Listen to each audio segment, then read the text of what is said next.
the search for Madeleine McCann has taken a frightening turn, right back to the vacation home in Portugal where she was last seen. Indeed, there was something frightening about suddenly returning to apartment 5A in late July, only to find very serious evidence, blood traces, that had been there all along, but had been overlooked.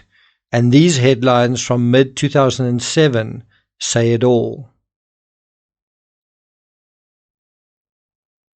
I got nightmares in my head, I fear thoughts build up until I can't feel. My mind fills up into a creature, and it haunts me somewhere much deeper. I got nightmares in my head, I fear. Hello and welcome to True Crime Rocket Science. Forensic experts in Britain will study suspected traces of blood found in the apartment in the Algarve where Madeleine McCann was last seen more than 3 months ago.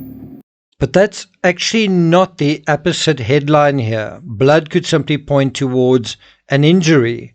The opposite headline here would be cadaver traces discovered in Maddie flat. In other words, traces of a dead human being. Before we get to the rest of this analysis, if you haven't subscribed to the channel, please do. Remember, what we're doing in terms of this series is we are looking at the Netflix documentary on the disappearance of Madeleine McCann to some extent through the prism, through the filter, through the perspective of the Ramsey case. So if you're a Ramsey enthusiast, you might find some of the insights and parallels in the McCann case quite interesting, and vice versa. If you're finding this analysis worthwhile, meaningful, interesting, please hit the thanks button and let's get started. So one of the silliest comments I've seen in a long time, someone said, so what if a scent was found in the apartment? It doesn't mean it was Madeleine. Okay, but it could explain, it could be the answer to why Madeleine has been missing. It could be we have been following a couple of false notes that have ruined the whole symphony, and this note could put us on the right track. Do you agree with that? Because this is still an unsolved mystery. And so there's somewhere along the line, the thinking regarding this case has taken a wrong turn. There is also the aspect to consider: if two doctors have a child and their child dies in their care, how is that going to look? It reminds me a little of the Ramsey case, where you have a pageant queen, a beauty queen, who cares a lot about appearances more than the average person, as well as a millionaire businessman whom she's married to. You know, he's got a billion-dollar business. He's the CEO of it, essentially. He's a vice president of Lockheed Martin, a very big company in America. And then what some believe to be a lot of effort to make things appear a certain way. Certainly the ransom note seems contrived. Even so, you might have the beginnings of a point to say, well, so what if some blood was found in the apartment? You know, it's not necessarily Madeleine, could be anyone, except it goes further. On the third day of their work in Praia da Luz, the two specialist dogs were taken to the villa where the McCanns had been staying since Madeleine disappeared. The blood evidence in the flat isn't Madeleine. Wow, now there's blood evidence in the villa and in the silver Renault Scenic. And you might say, okay, I guess there's blood evidence everywhere. But do you know the dogs also went to Robert Murat's house and they didn't alert anywhere? They also went into apartments besides 5A on the 31st of July, including 5B, the Oldfields, 5D, O'Brien and Tanner, 5H, Paynes and Webster, 4G, that's where the McCann stayed as well. And they didn't alert in any of these apartments. So the fact that they alert in 5A and something seems to have happened to someone in 5A, coincidence? They were also taken to sniff vehicles besides the McCann's vehicle. In each case, they only alerted to the McCann's apartment, they only alerted to the McCann's villa, and they only alerted to the McCann's rental vehicle. The other common sense question to ask is, when last did you have a dead body in your car? Oh, and also in the hotel room you stayed in. Oh, and also in another place you moved to as well. 343 seems like pretty strong evidence. It's also worth mentioning that it's incorrect to say the McCanns were staying in the villa since Madeleine disappeared. On the third day of their work in Praia da Luz, the two specialist dogs were taken to the villa where the McCanns had been staying since Madeleine disappeared.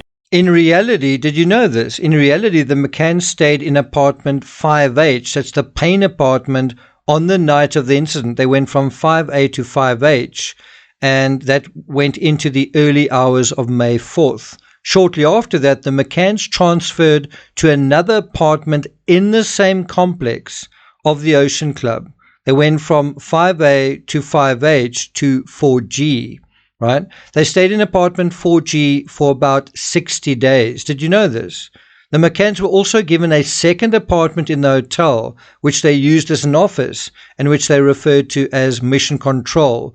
They worked here, or while they worked here, their children were elsewhere, the remaining children.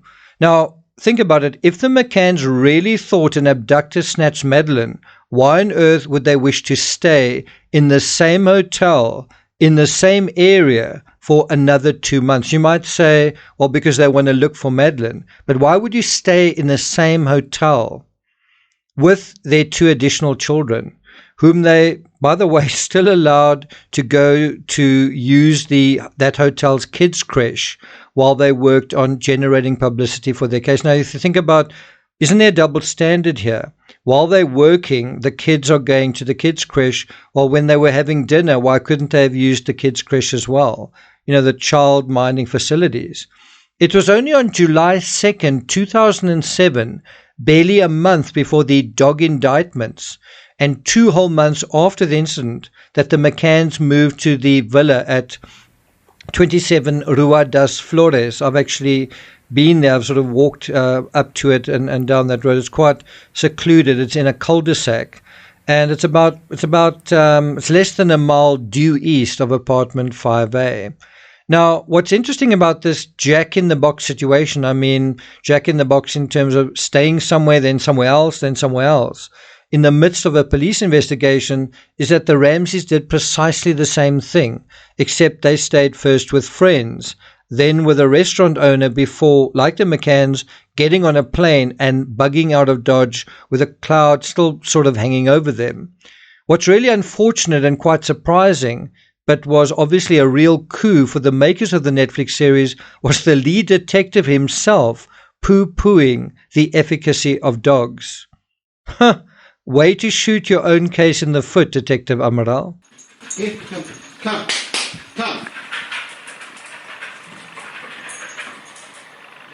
Neither dog immediately alerted to anything, except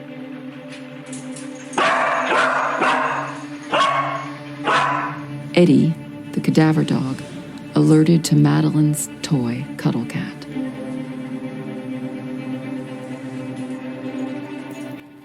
Now, if you accept the dog evidence, if you accept it, this means Madeleine's toy was with her, beside her, when she died. It's the only way you could get those cadaver traces on that toy. And further, since the toy was found in Madeleine's bed, that ought to have been where the cadaver dog should have alerted, and yet it didn't. This suggests, again, and certainly what we are doing is speculating, this is, using inference. Again, if the dog evidence is accurate, that toy was possibly taken from wherever Madeleine was and placed in her bed to make it seem like that's where she was when she was quote-unquote taken. In this sense, Madeleine's toy is arguably like the Ramsey ransom note. And of course, in both cases, the Ramsey case and the McCann case, the parents want you to believe both children, John Benet and Madeleine, were in their beds sound asleep when they were taken. Does that make sense? Thank you for listening, and I'll see you guys next time.